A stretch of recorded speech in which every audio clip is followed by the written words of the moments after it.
turned my back on the fury of the coming storm. The delicate sound of distant thunder brought with it a strange comfort, as if it were coming to my rescue in this hour of need. I suddenly realized what had been so haunting about the howling buried beneath the gusting winds.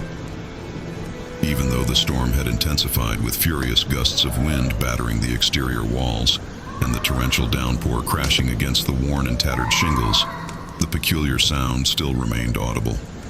Even the rumbling of the approaching thunder didn't seem to discourage the din of the wretched beast. Wouldn't the vilest and most ignorant of creatures seek shelter from a storm of such magnitude? I waited patiently for the winds to subside and listened intently for the next outburst to come. What I heard next sent shivers down my spine. The sound wasn't coming from outside. It was coming from somewhere inside the house.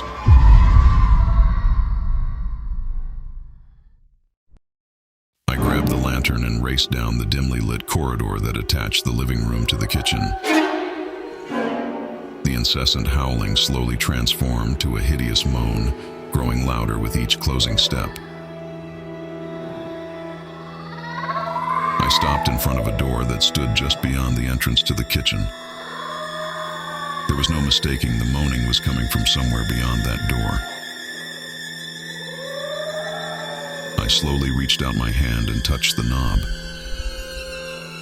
It was cold to the touch.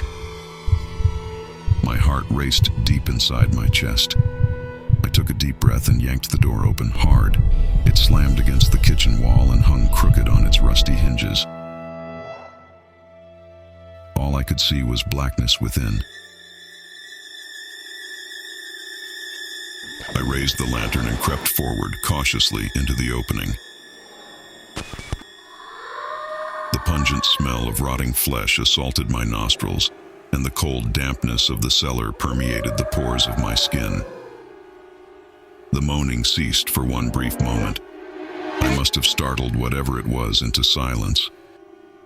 The stairwell was black as pitch, and I shuddered to think what might be lying in wait in the depths of that darkness.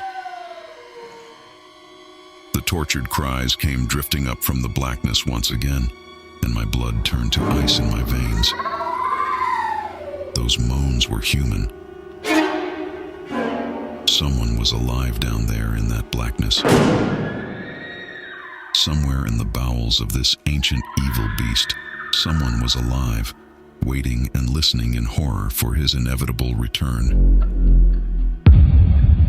I knew what I had to do. This madman had to be stopped.